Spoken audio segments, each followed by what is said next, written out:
Hill, Secretary of State Brian Kemp, and State Senator Michael Williams. They're each going to be making their opening statements, and you guys can take a seat. You might want to sit in alphabetical order. It might help us.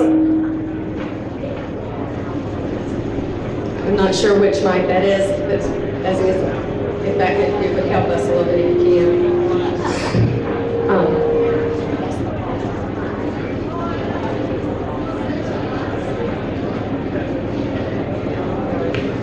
If you have a question that you'd like to ask any of these candidates, there is paper at the back of the room. Sorry about that. Need that? There's paper back at the back, and you're welcome to fill out a question. At this point, I'm just going to talk for a second until I have somebody up here to check on the mic. We're going to start the opening statement, and we'll be starting with Lieutenant Governor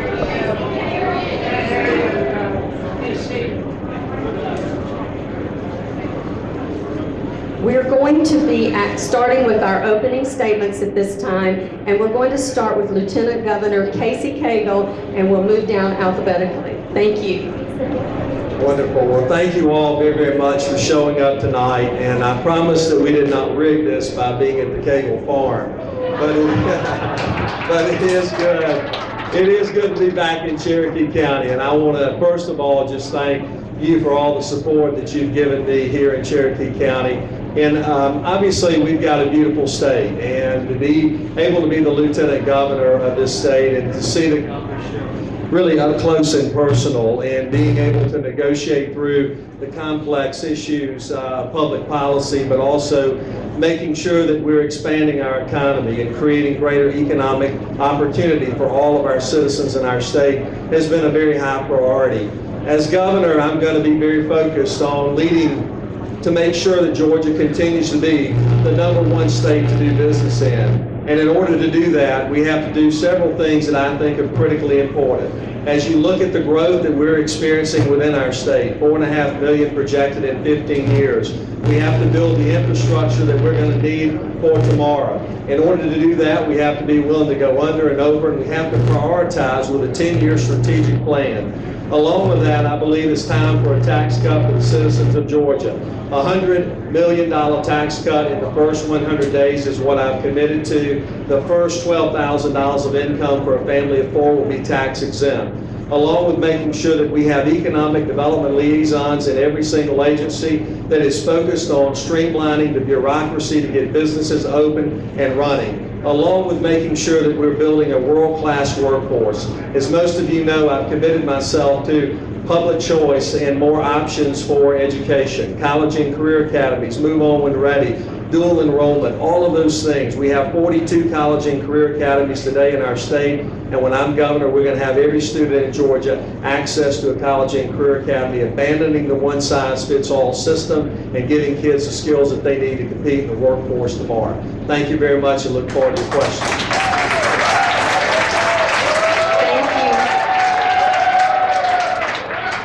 Now we will hear from Senator Hunter Hill. Good evening. It's great to be with you. I'm Hunter Hill. I'm a lifelong Georgian. I've lived my whole life in the state of Georgia, except for the time that I was at West Point. I got to play Army football, and the time that I served as an airborne ranger in the Army as an officer. I was chose to be an infantry officer, so I went down to airborne school and ranger school. I led 5 different teams on 3 combat tours in Iraq and Afghanistan, 2 of which was with the 101st Airborne Division. I'm married to a beautiful wife, Shannon. I've got 2 kids, Hunter and Annie. I've been running a small business for the last 4 years, and I've been a state senator for the last 5 years. And I can tell you, there is so much more that we can be doing to move the conservative agenda forward in this great state. But it's not going to happen unless we elect a true conservative leader to be our next governor. And I can tell you this as well. When we look at every level of government, it's career politicians that have undermined the constitutional values and principles of our country and held us back from reaching our full potential. So, and then there's also career politicians who haven't fixed the challenges that we face. So we have to elect a true conservative leader as our next governor. And I'm going to get into the details in the question and answer, but I just want to tell you thank you for inviting me. Thank you to the Farm Bureau for hosting this event, and I look forward to your questions. Thank you. Thank you. And our third candidate here this evening is State Senator Michael Williams.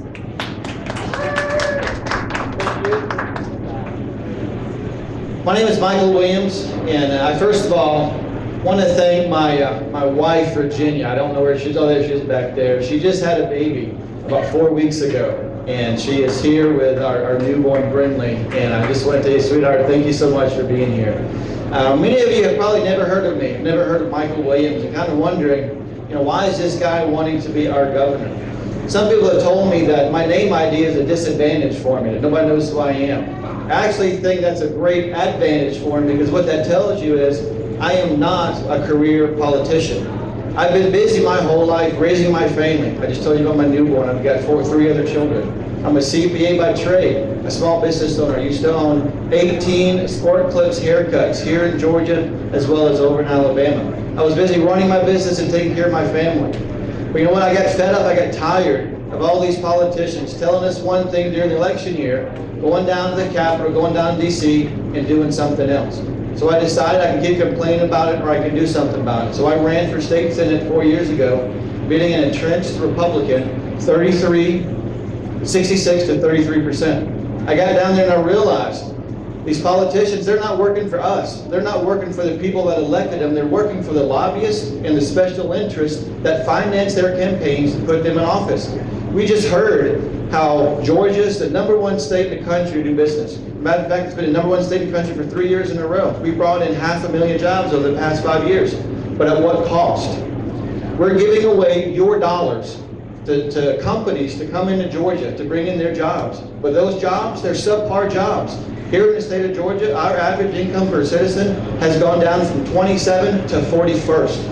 Our average income per family, where we're diverging from the average, we're now $4,500 below the national average. I'm here to represent you and the people that elected me in office, not a special interest in politicians. Thank you, and I appreciate your vote.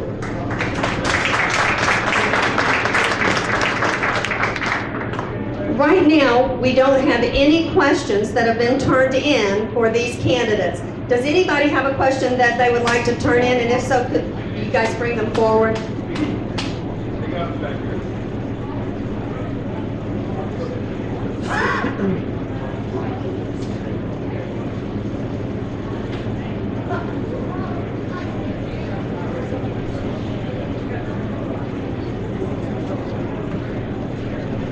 Both of these are actually for the Secretary of State's race. Does anyone have any questions that they would like to turn in? Oh, no. Okay. All right. Here is one for the gubernatorial candidates. Let's see. We'll start with you, Senator Williams. Do you support the Convention of States? Yes or no?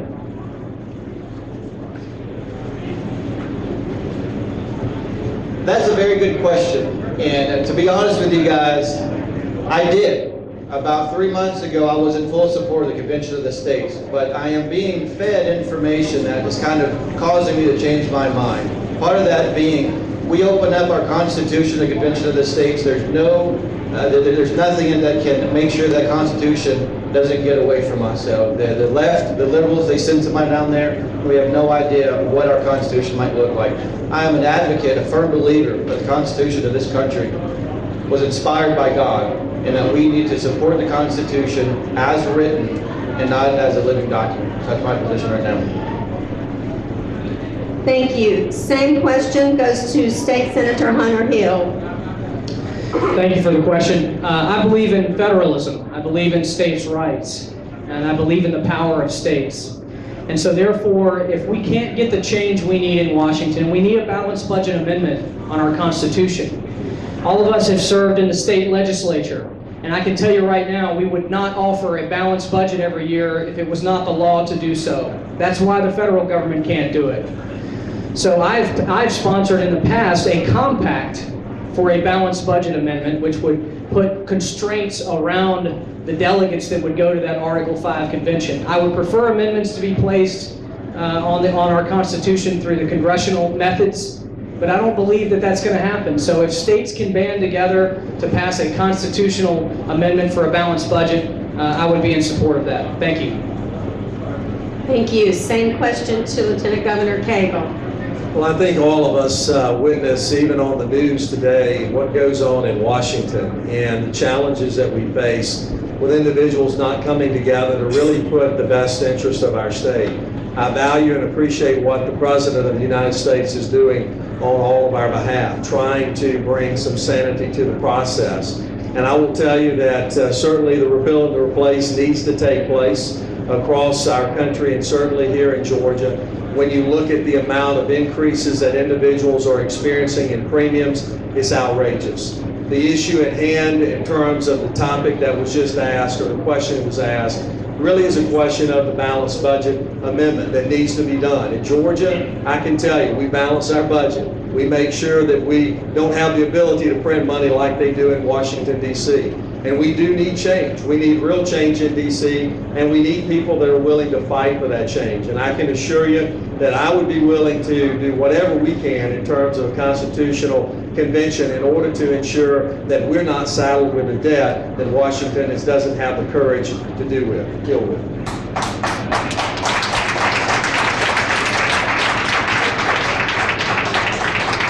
Gentlemen, thank you very much. Another question for all of our gubernatorial candidates. And the question is this: are you for a fair, flat, or no income tax for the state of Georgia? We'll reverse the order. Lieutenant Governor Cagle, if you'd like to take your first shot there. Be delighted to. Thank you very much. Obviously, it's a huge issue when you particularly look in our neighboring states with Tennessee along with Florida. You see states that don't have an income tax, and then in Georgia, obviously we do. What I can tell you is that as a state senator, I was very supportive, and I continue to be supportive long-term with a strategy to get us off of a state income tax and go more to a consumption-based taxation system. As I articulated a moment ago, a $100 million tax cut in the first 100 days. That is a fair approach, along with making sure that we continue to increase and put the CPI in place to put government on a diet, along with ratcheting out the brackets and trying to flatten out our tax code and allowing us to live on less funds, and then broadening the base, because fundamentally you have to do that. I will tell you, however, that half the budget right now is state income tax, half of it is through sales tax, and in order to make that adjustment, you have to change the base. Thank you. Same question. Yeah, thank you. I want to eliminate the income tax in Georgia. I campaigned on it as a state senator. I've led in the Senate Finance Committee to move initiatives forward to do that, but they don't make it through the process because the leaders of the state have been quite vocal in saying they don't want to lower the income tax. But it's something that we need for our businesses in North and South Georgia in particular. When their border towns are bordered up to Tennessee and Florida with no income tax, it hurts their ability to have meaningful economic development. If we're going to move Georgia forward and have it reach its full potential, we have to eliminate the income tax. Senator Williams. One thing that you're going to learn about me over this campaign season is that I shoot straight with you all the time. We have our current lieutenant governor up here talk about how he supports the fair tax, and he wants to eliminate the state income tax. He's been lieutenant governor for 12 years. You just heard Hunter Hill say that he's been pushing that ever since he's been down there, but he hasn't been able to get it through because of leadership. That is why we don't have a fair tax. That is why we have the highest state income tax here in Georgia. Our budget has gone from $15 billion a year to $25 billion a year in the past 7 years. We have the money to eliminate our state income tax. We just don't have the political willpower to do that.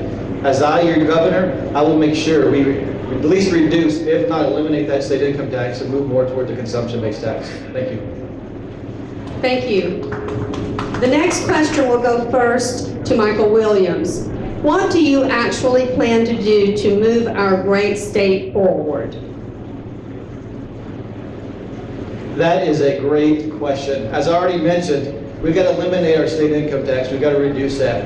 Here in Georgia, we can become the world leader in several industries. Financial technology, we already have 80-90% of all credit card transactions processed right here in Georgia. We have a company called the Intercontinental Exchange. They own the New York Stock Exchange as well as 11 other exchanges that transact over $1 trillion a day. We are the supply chain and supply chain capital of the Southeast. We have the ability to become the world leader in these areas. Again, if we put small business and entrepreneurship at the center of Georgia, not big corporate and special interests. Thank you. Mr. Hill.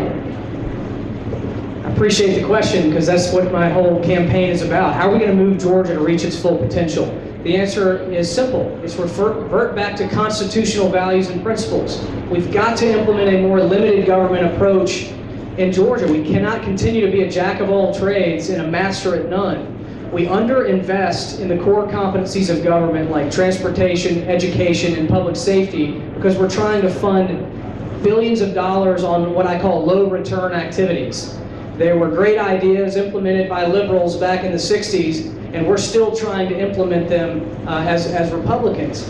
And we all want to help people. Every single person in this room wants to help people in their life, but the government is not the entity that's going to deliver value in terms of helping people. Communities, ministries, nonprofits, and businesses lift people out of their broken situations. The government doesn't do it. It traps people in a cycle of dependency. So what you're going to see out of my administration is in my first term, I'm going to double our investment in transportation without raising taxes. We're going to fundamentally reform education as well, and I've run out of time. Thank you. Same question to Lieutenant Governor Casey Cagle. Do you need me to read the question again? Okay. Thank you very much. I think the issue really is a question of where do we want to take the state in the next decade. One of the challenges that we're confronted with, and I mentioned that early on, that we certainly have to make sure that we're building out the infrastructure for tomorrow. What we witnessed with I-85 bridge collapse is our infrastructure was built for about half the size of the population. Sadly enough, our graduation rates in Georgia are 70%. We've been able to demonstrate through our college and career academy network that I created as Lieutenant Governor, where we have now 42, where we can move graduations from 70% to 98%. We've also demonstrated where we can increase the salaries from 16 for a normal high school student to 32. Now that's doubling their income. That is the opportunity for greater economic prosperity for every single citizen in this state. And that is the kind of governor I want to be, a governor that's going to be focused on true economic opportunity for all.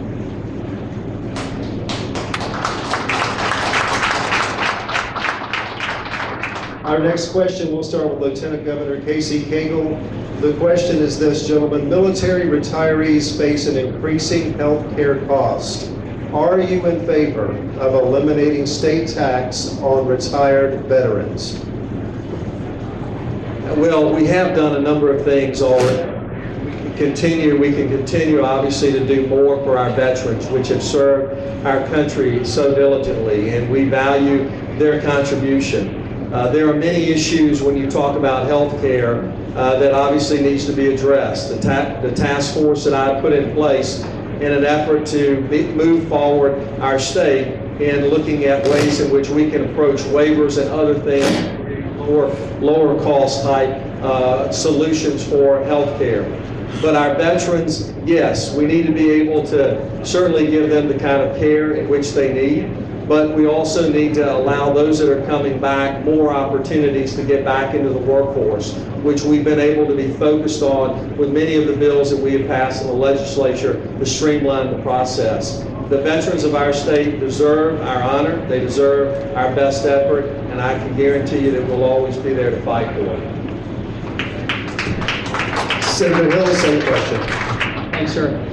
As a combat veteran, I've seen this face to face. When veterans come home and we're not doing a good enough job reintegrating them, giving them opportunities to be as excellent in their private life as they were in their service to our country.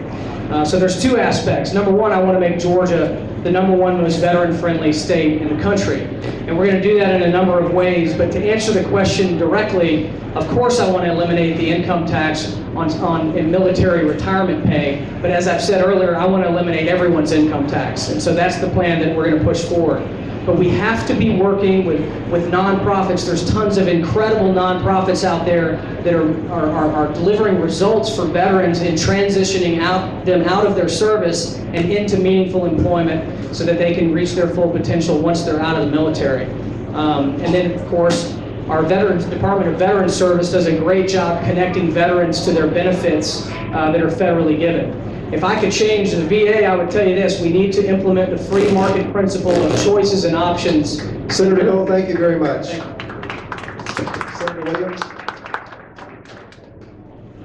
All right, let me just tell you, you've got to be an idiot if you're a Republican to not say you support eliminating the state income tax for veterans. But what I'll point to is, over the past years, we have had billions of dollars of tax credits coming through for musicians, for music industries, for other businesses, but not a single bill to eliminate the tax on veterans. I do support that 100%. Not only do I support our veterans, I support our law enforcement officers. This past session, I had 3 bills that would help to take 3,200 of our law enforcement officers to qualify for food stamps. I don't know if you guys heard me right, but here in Georgia, we have 3,200 law enforcement officers that qualify for food stamps. I had a bill that would raise their salary so that they would be able to support their families and not have to work 2 or 3 jobs. So not only do I support our military, I support law enforcement as well. Thank you very much, Senator Williams, and we'll start with you on this following question. Do you support parity for the members of the employment retirement system and the teachers' retirement system? That's the employees' retirement system and the teachers' retirement system. Senator Williams.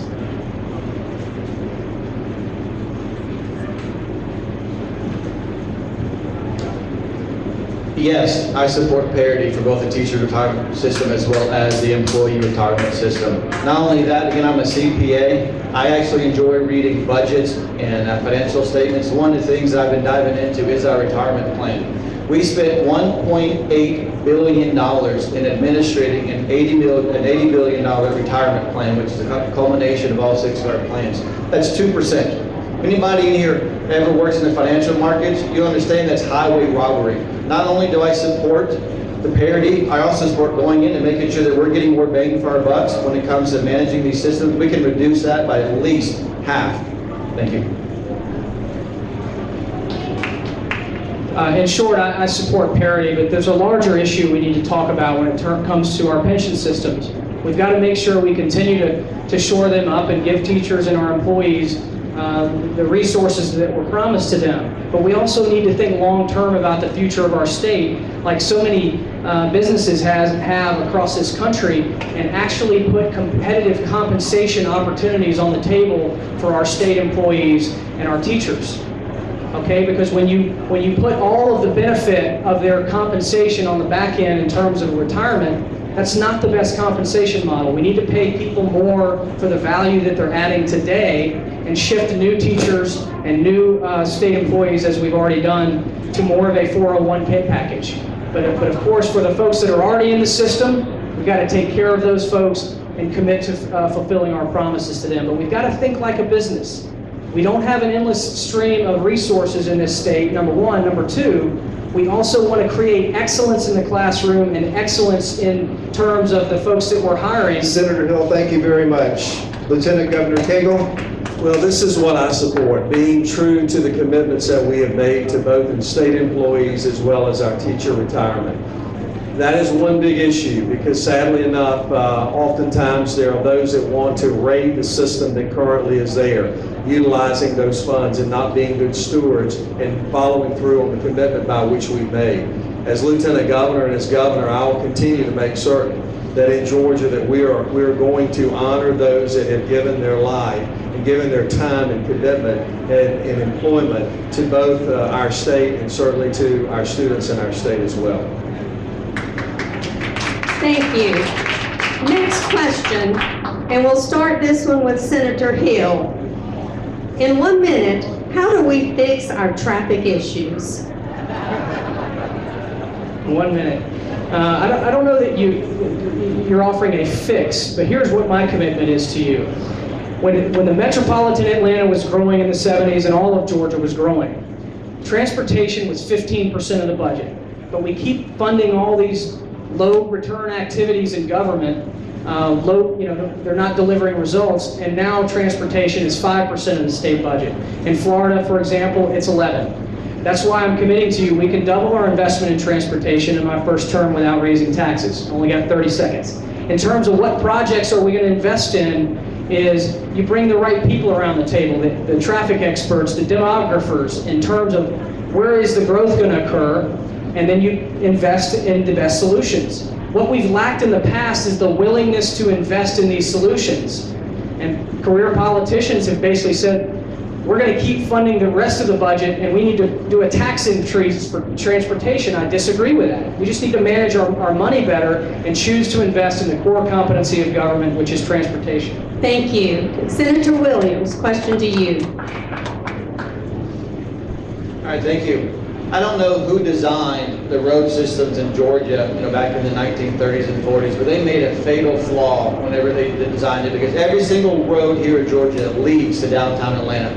And to me, the biggest barrier to rural Georgia, their economic growth, is the congestion that happens in Atlanta. What we have to do is create connectivity, not just with high-speed internet, but with actual roads, so we can get those goods and services that are coming off of the ports out to the nation without having to go through Atlanta.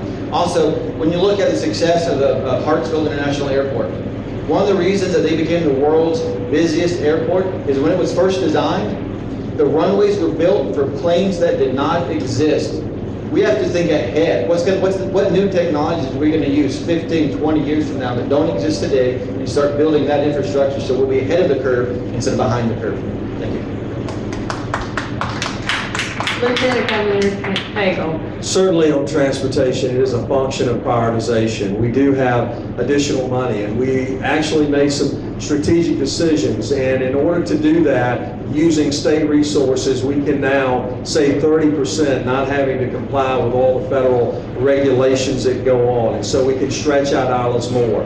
But it is about prioritization. We've got to make sure that we're putting the money where it's needed the most to have the greatest impact. We can't simply pave 4-lane roads going to nowhere and not enough traffic on it to beat down the grass on it. We've got to make sure that we put our resources in the areas that can move the needle in an effective way. I've said over and over again that we've got to be willing to go under, we've got to be willing to go over, we've got to be willing to go around if that's what's required. And it's a function of bringing all the state agencies together to give me a 10-year strategic plan that ranks every single road project, from maintenance as well as congestion, from the worst and how do we make it to the very best. Thank you.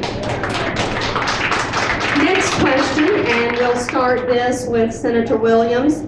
Do you plan to raise taxes or fees during your term, and if so, which? I'd tell you right now, every single one of us is going to say no to that question. All right, again, we've increased our budget from $15 billion to $25 billion. One of the first things I'm going to do when elected governor is to freeze that budget. As the revenue keeps coming in, our rainy day reserves is going to increase until we're triggered to have to actually give a refund. So my plan is not to raise taxes, not to take more money from you, but to actually give more money back to you by eliminating state income tax and increasing the economy here in Georgia. Thank you.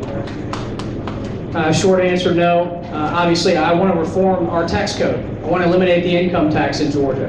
And we're going to have a consumption tax that's larger than it currently is so that we're not taxing incomes. But no, I'm not going to raise your overall tax burden. We're going to make it more competitive so that we can grow jobs and not tax people's income and capital and investments. So no on the fees. But again, the other thing I want to say is we've got to focus on a limited government approach where we're actually choosing to cut spending in certain areas so that we can invest in the higher return activities of government. So, that's the plan, is we've got to choose those things that are not delivering results. In the business world, when you don't deliver results, you go out of business. But we keep bringing in your hard-earned revenue every year and keep flushing it down the toilet on low return activities, and under my administration, we're going to stop doing that. Thank you. Well, certainly, I'm not in favor of raising taxes. I'm on lower taxes, and I've been committed to that from the very start. But along with that, it is a function of budgeting where we prioritize our spending. We have to make strategic investments that are going to yield a greater return to the citizens of our state. Certainly doing the things that government cannot do, or that the private sector cannot do and government has to do. Those are the things like making sure that we reform public education, making sure that we allow our public safety officers to have the protection and the salaries by which they need long-term as well. Those are things that individuals can't necessarily do for themselves. But it's about making the strategic investment. When we look at the money that we spend on education, that's half of the state budget. Then you throw on top of that Medicaid, then that's roughly about 75% of the budget, right there. Those are things that you really can't move the needle on. But we've got to make sure that in that investment we have a greater return to where we have greater focus on making sure that graduation rates are high and moving people off of entitlement Thank you very much, into a Lieutenant Governor. system of work. Thank you. Our next question, we're going to start with Senator Williams. The question for the gubernatorial candidates: will you support the Good Government Accountability Act, sunsetting departments and commissions?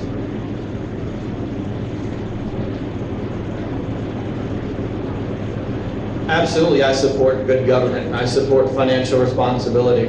Again, one of the things that I've enjoyed as being a state senator is I've been able to dive into the budgets. There's a report out there called the Single Audit Report. And what it does is it lists out the internal control environment that exists here in Georgia.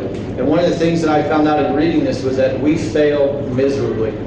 Not just a little bit, but if this internal audit report would have been presented or given to a publicly traded company, there would be people that would be fired immediately. I'm not talking about accounts payable clerk. I'm talking about CEOs and CFO level people before the report came out as a mitigating factor. We have departments that are wasting our tax dollars. The Department of Corrections 3 years ago, they spent $33 million and they put it in construction and process. That account was audited. They can't find support for that $33 million. Where did $33 million go? I don't know, but who's being held accountable for that? When I'm elected your governor, I will make sure that we have accountability and fiscal responsibility here in the state of Georgia. Thank you. Short answer, yes, I do support that act. But again, that's the whole foundational principle of my candidacy, which is a limited government approach. We've got to make sure we're focusing and prioritizing the constitutional priorities of our state. That's education, transportation, and public safety. All of the rest of the items need to play second fiddle to those. And cutting programs that are wasteful is foundational to what we're going to be doing under my administration. So I do support that act. I think it was sponsored by Senator Thompson, and that's just a good government. It's actually a tool that we could use to hold ourselves accountable to making sure we're implementing my vision. Senator Thompson obviously is a good senator from here as well, but he certainly is very visionary and has been very committed to fiscal responsibility, and I applaud his efforts and look forward to working with him on that particular act. I do want to say that I fundamentally believe that transparency and accountability is critical in government. As public servants, we are here and being trusted with your tax dollars to make sure that it is spent on not only the right things, but that the return on that investment is great. I can assure you that you can be proud of Georgia, but we continue to need to be focused on making sure that we streamline state government, that it doesn't get out of control, that we bring back these agencies and allow our resources to be used in a way that ultimately benefits society as a whole. And we will continue to be focused on that as your governor, I can assure you. Thank you. We're going to ask 2 more questions. The next question will start with Senator Williams. Can you explain your position on the Second Amendment, and has it evolved over the years?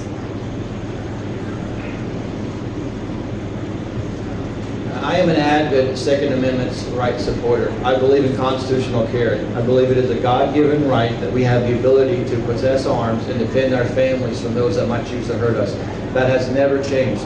We own We own guns in our house. My boys and I, we go out shooting, and I believe again that every single person in here, as long as they haven't committed a felony, has the right to bear arms. We don't need to have our names on a registry somewhere where the government come and take our guns if they so choose. Thank you. As I mentioned, I served 3 tours in Iraq and Afghanistan.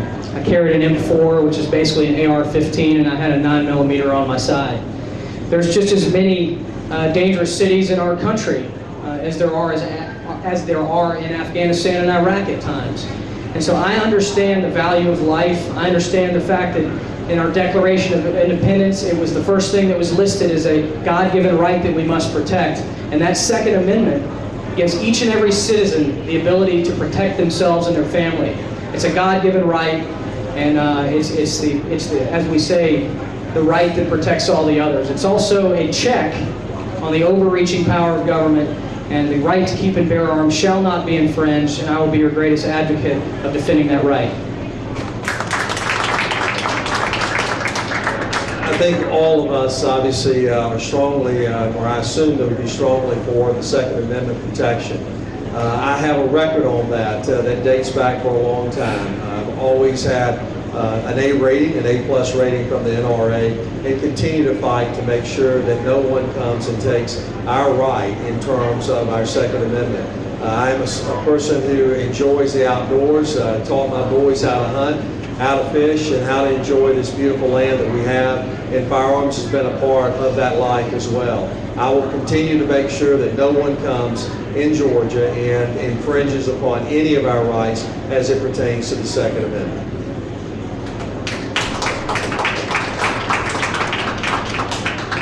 Thank you very much, and Lieutenant Governor, we'll start with you on our final question this evening. And this question will tie in somewhat with your closing remarks. But why do you believe that you are the best choice for governor based on your experience, your skills, and your results? Well, I do think that that's a great question, and I think the thing that each one of you, along with people of Georgia, will have posed before them is who is going to be best prepared to run a $22+ billion enterprise, who has the experience, who has the business background, and who has seen the office up close and personal. And obviously being a proven, consistent, conservative leader. There's only one person in this race that has those credentials, and I will tell you that it will be on display. It is also about not just simply looking at the past, but it's about looking to the future of who has a real clear vision of how to lower taxes, how to create an opportunity that has a greater springboard for individuals that are in poverty, to give them the opportunity, the choice to experience a better way of life, not turning to a life of crime, not turning to a life of dependency, but turning to a life of self-sufficiency. That's what we want to do, and that's the kind of state that I'll be committed to building. I appreciate the question, and I will tell you, y'all have a very valuable role. Y'all are going to elect the next governor and set the trajectory for the next 30 years. And I'm honored to be considered for that position for this reason. I believe in a conservative governing philosophy, and I have the life and leadership experience to get that philosophy implemented into policy. Let's think about that. We've been campaigning as Republicans for 40 years on I believe in less government, less taxes, and more freedom. We've been given for many years the mantle of leadership in this state to implement that philosophy into policy. And folks hadn't done it. I've been championing conservative reforms for 5 years, and they don't get out of the Senate. And I'm not in charge of the Senate. So what I want to ask you all to do is to consider the candidates very closely. I'm the only candidate in the race that has led 5 different teams on 3 combat tours in Iraq and Afghanistan. I've run a small business. And I'm not a creature of politics, but I know what's broken about government, and I'm going to propose to you the solutions to get it fixed. Thank you.